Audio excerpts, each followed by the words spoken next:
আজকে একটি ইউনিক সমোচা বানিয়ে দেখিয়ে দিব। আর সেটা হলো রোল সমোচা বা পেঁচানো সমোচা।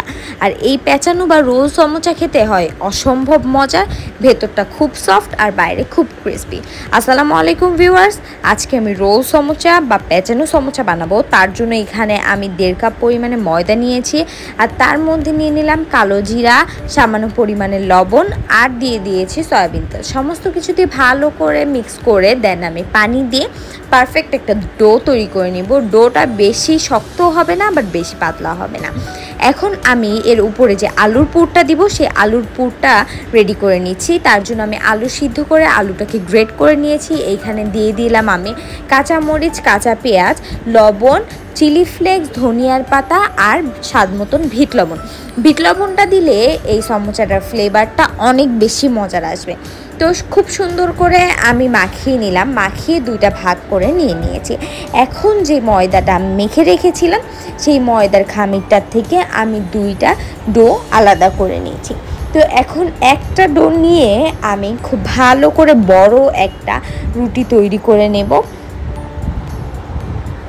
তো এভাবে করে আমি রুটিটা তৈরি করে নিচ্ছি।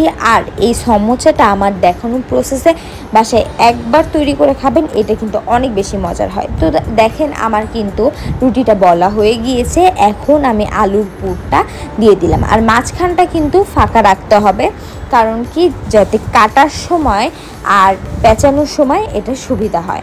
তো আমি এভাবে করে কেটে নিচ্ছি, এভাবে ছোট ছোট করে কেটে নেব একটা পিৎজা কাটারের সাহায্যে। তো আমার কাটা হয়ে গিয়েছে, এখন আমি আপনাদেরকে একটা রোল করে দেখিয়ে দিচ্ছি। তো এভাবে করে আমি প্রতিটা সমোচা রোল করে নেব। আর এই সমোচাটা মেক করা কিন্তু খুবই ইজি, বাসায় একবার এভাবে করে মেক করবেন। তো আমার সমোচাগুলো মেক করা হয়ে গিয়েছে, এখন আমি এগুলাকে ভেজে নেব। আর দেখেন এগুলো দেখতে কিন্তু অনেক বেশি সুন্দর লাগছে।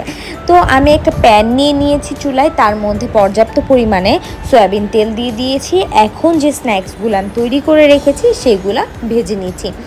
খুব হাই স্পিডে ভাজা যাবে না, হাই স্পিডে ভাজলে কিন্তু এই সমোচাগুলা পুড়ে যাবে, তখন কিন্তু সমোচাগুলা মজা লাগবে না খেতে।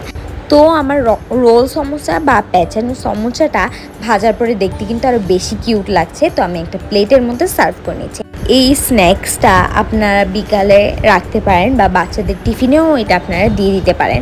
তো আমি একটা আপনাদেরকে ভেঙে দেখিয়ে দিচ্ছি। এটা ভেতরটা কিন্তু খুবই সফট, আর বাইরেটা ক্রিস্পি হওয়ায় এটা খেতে অসম্ভব মজার হয়। আমার রেসিপিটা কেমন হয়েছে অবশ্যই কমেন্টস করে জানিয়ে দিবেন, ভালো লাগলে একটা শেয়ার করে দিবেন। এই পর্যন্ত সবাই ভালো থাকবেন, সুস্থ থাকবেন। নতুন ভিডিও নিয়ে আবার হাজির হব। আল্লাহ হাফেজ।